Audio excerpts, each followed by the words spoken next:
हड़ताल जारी, परेशान भारी। तो ये अपने आप में एक बड़ी खबर है, क्योंकि लगातार जिस तरीके से आढ़ती एसोसिएशन की तरफ से जो आह्वान किया गया था, आज दूसरा दिन है हड़ताल का, आढ़तियों की हड़ताल का। धान की खरीद शुरू होने से पहले बेमियादी हड़ताल पर गए आढ़तियों की हड़ताल का आज दूसरा दिन है। आढ़तियों ने सोमवार को अपनी दुकानों का शटर जो है वो बंद करके रोष जताना शुरू किया और आढ़ती एसोसिएशन के आह्वान पर सांसद और विधायकों के आवास का घेराव करने जैसी बातें जो है वो सामने आ रही थी। बात करें फतेहाबाद की, तो यहां पर आढ़तियों ने मार्केट कमेटी कार्यालय के बाहर धरना दिया और विधायक की अनुपस्थिति में उनके भाई को ज्ञापन सौंपा गया। यमुनानगर में आढ़ती शिक्षा मंत्री कंवरपाल गुर्जर के निवास स्थान पर पहुंचे, जहां पर धरने पर बैठे, और कैथल में आढ़तियों ने मंडी से लेकर के पूरे शहर में मोटरसाइकिल पर रोष मार्च निकाला।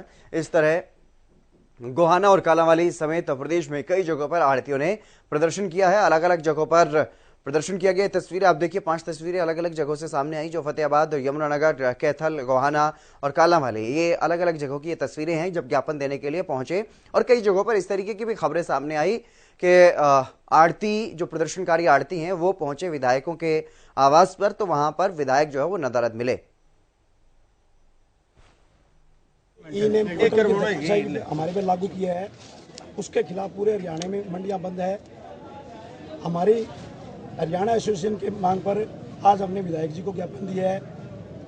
आज शाम को मीटिंग है हरियाणा एसोसिएशन की, उसमें जो कल के बारे में निर्णय होगा उसके बारे में आपको बता दें। फिलहाल हड़ताल जारी है जी आपकी? हड़ताल अनिश्चित काल के लिए जारी है, जब तक मांगे पूरी नहीं होगी मंडियां नहीं खुलेगी। प्रदर्शन ऐसे है जी, सरकार की कुछ ऐसी नीतियां हैं जिससे वो आढ़ती और किसान को ख़त्म करना चाहती है। जैसे हमारी आढ़त 2.5% थी, पीछे इन्होंने वो भी कम करके हमें 46 रुपये प्रति क्विंटल के हिसाब से दी है। और नए नए कानून जो मंडी में लागू हो ही नहीं सकते, जैसे इन्होंने ई ट्रेडिंग, उसके आधार पे अब इन्होंने कहा है कि हम फसल खरीदेंगे, जो बहुत लंबा प्रोसीजर है। और जब हमने गोहाना विरोध किया तो उससे एक ही कदम पीछे हटी। हमें आज मजबूरी में आज ये ऐसा कदम उठाना पड़ा कि हमें ये स्ट्राइक करनी पड़ी। मांग तो जब तक हमारी ये पूरी नहीं होती, जब तक हम अनिश्चितकालीन ये हड़ताल रखेंगे जी। हम तो ये अपने सारे हरियाणा की मंडिया में हड़ताल है जी, कोई माल नहीं बिकता। कोई कल बुधवार को 21 तारीख को करनाल पहुंचना है हमने। 11 बजे का सीएम की कोठी का घेराव करना है, वहाँ ज्ञापन सौंपेंगे भी। ये प्रदर्शन हमारा अनिश्चितकाल हड़ताल सरकार के खिलाफ है पूरे हरियाणा में। जब तक सरकार हमारी मांगे नहीं मानेगी हम इसी तरह प्रदर्शन पर रहेंगे और ये अनिश्चितकाल हड़ताल रहेगी। मंडियां पूर्ण रूप से बंद रहेंगी। जैसा कि हमने कल भी बताया था, हमारी ये हड़ताल सरकार की ई नेम प्रणाली के खिलाफ है, जिसमें e payment, direct payment to farmers के खिलाफ है। हमारी 2.5% दामी हमें पूरी दिलाने के बारे में हड़ताल है और हमारी सभी मांगों को लेकर हम पूर्ण रूप से हड़ताल पर हैं।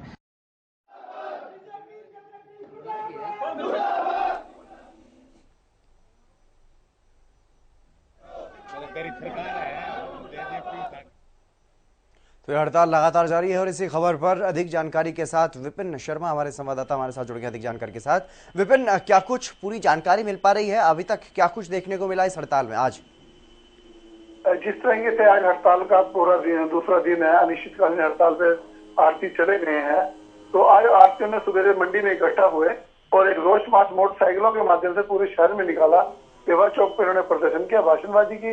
उसके बाद स्थानीय विधायक के यहाँ इन्होंने अपना प्रदर्शन में ज्ञापन सौंपना था, जिसकी सूचना विधायक को पहले दे दी गई थी। लेकिन विधायक मीटिंग का बहाना करके वहां से निकल गए। विधायक ने ज्ञापन नहीं दिया, उनके कार्यालय में ज्ञापन दिया गया। इससे आढ़ती नाराज हुए कि विधायक अक्सर मंडियों में आते हैं, मंडियों में इनका स्वागत भी होता है, चुनाव के समय मंडियों में इनको तोला भी होता है। लेकिन आज जब आढ़ती पहली बार उनके द्वारे पे आए हैं, अपने ज्ञापन ही देना चाहते थे, उनको कोई ऐसा प्रदर्शन नहीं था, ना ही विधायक के हाथ में कुछ है इसमें, सिर्फ अपना मांग का ज्ञापन देना था ताकि और मुख्यमंत्री तक अपना ज्ञापन पहुंचा दें। लेकिन उसके लिए भी विधायक मौके पर नहीं मिले, जिससे आढ़ती काफी नाराज हुए और नारेबाजी करके अपना ज्ञापन सौंप के वहां से चले गए। जी, सुमित ओबरॉय भी हमारे साथ जुड़ गए हैं, हमारे संवाददाता यमुनानगर से। सुमित, वहाँ क्या कुछ जानकारी, क्या कुछ किया आज दूसरे दिन आढ़तियों ने?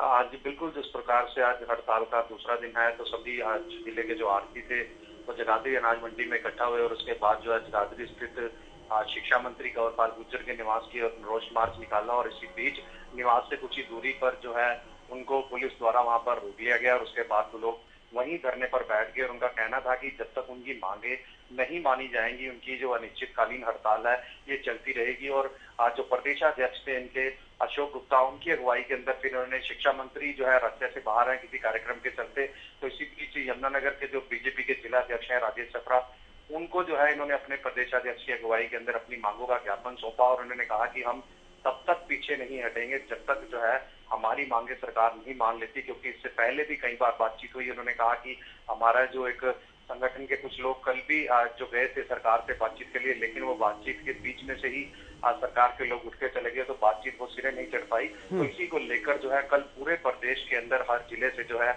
आरती सभी इकट्ठा होंगे और करनाल के अंदर सीएम हाउस का उनका कहना था घेराव करेंगे और वहां पर धरना प्रदर्शन करेंगे और उसके बाद जो है अपनी मांगों का ज्ञापन वो वहां पर सौंपेंगे। और उनका कहना है कि सरकार से जो हमारी कई मांगे हैं इसको लेकर कोई सहमति नहीं बन पा रही और लंबे समय से इस चीज की वो लड़ाई लड़ रहे हैं, जिसके बाद उन्हें जो है मजबूरन इस प्रकार से अनिश्चितकालीन हड़ताल रखनी पड़ी। अब देखना होगा कि कल सीएम हाउस घेराव के बाद इनकी जो मांगे हैं सरकार उन पर बातचीत करती है या इनके प्रतिनिधि मंडल को बुलाती है। तो फिलहाल इन्होंने जिस प्रकार से कल से जो अपनी हड़ताल स्टार्ट की थी और आज उसका दूसरा दिन था, जिसको लेकर प्रदेश के सभी विधायकों मंत्रियों के निवास पर जो है इनके द्वारा धरना प्रदर्शन और ज्ञापन देने का एक जो कार्यक्रम रखा गया था, उसी के चलते जगाधरी में भी शिक्षा मंत्री के निवास पर ये लोग पहुंचे थे और पुलिस प्रशासन द्वारा कुछ दूरी पर रोके जाने के बाद जो है इन्होंने वहीं धरने पर बैठे और उसके बाद जो है जिलाध्यक्ष को इन्होंने अपनी मांगों का ज्ञापन सौंपा और उनका कहना था कि हम शांतिपूर्ण तरीके से अपना धरना प्रदर्शन कर रहे हैं और अगर हमारी मांगे नहीं मानी जाती और जिस प्रकार से कल की जो सीएम हाउस का घेराव करनाल के अंदर का, उसके बाद इनका कहना था कि आगे की रणनीति बनाई जाएगी। जी, इसके अलावा सुमित, क्योंकि बीजेपी के जिला अध्यक्ष को ये ज्ञापन उन्होंने सौंपा है, उनकी तरफ से क्या कुछ प्रतिक्रिया सामने आई इस मामले में? बिल्कुल, उन्हें ज्ञापन सौंपा गया है जिलाध्यक्ष को, उनके द्वारा भी यही कहा गया है कि जो उनकी मांगे हैं, जो उनका मेमोरेंडम है, वो सरकार तक पहुंचा दिया जाएगा, क्योंकि उससे पहले जो है अधिकारी भी वहां पर पहुंचे थे, लेकिन उनका कहना था कि जो बीजेपी के नेता या उनके शिक्षा मंत्री के परिवार से कोई आए या उनके कार्यालय से कोई आए वो आकर ज्ञापन ले। तो इसी बीच बीजेपी के जिलाध्यक्ष हैं वो मौके पर पहुंचे थे जहां पर जो इनका धरना प्रदर्शन आरटीओ में चल रहा था, तो उन्होंने यही कहा कि उनकी जो मेमोरेंडम है वो सरकार तक पहुंचा दिया जाएगा। जी, बहुत शुक्रिया सुमित हमारे साथ जुड़ने के लिए। लेकिन विपिन, सवाल यहाँ पर यह है क्योंकि जब विधायक वहां पर नहीं मिले, आरती नाराज हुए, तो उसके बाद अपना ज्ञापन उन्होंने किसे सौंपा? जी, जब मंडी के सभी आरती विधायक के कार्यालय में पहुंचे तो वहाँ विधायक नहीं थे, वो लेकिन मीटिंग में गए हैं। उन्होंने कहा कि जब हम पहले भी सूचना देते हैं तो मीटिंग भी इतनी जरूरी नहीं थी कि पूरी मंडी, शहर की मंडी जिसके उन्होंने भी वोट दिए हैं, तो वो आपके पास आए तो आपको मिलना चाहिए था। तो उन्होंने कार्यालय में उनके कर्मचारी को अपना ज्ञापन सौंपा, तब वहां से चले गए। तो लेकिन ये पहली बार ऐसा नहीं है कि अक्सर मंत्रियों और विधायकों के जब ज्ञापन देने के लिए कोई भी आदमी, चाहे आंगनबाड़ी वर्कर हो या कर्मचारी हो, तो ज्यादातर विधायक हो या बड़े अधिकारी हो नदारत रहते हैं, ज्ञापन लेने के लिए वहां पे नहीं होते। जी विपिन, तमाम जानकारी देने के लिए बहुत शुक्रिया आपका। तो लगातार जिस तरीके से आड़तियों की तरफ से जो विरोध प्रदर्शन जो है वो किया जा रहा है, आड़तियों की ये जो हड़ताल है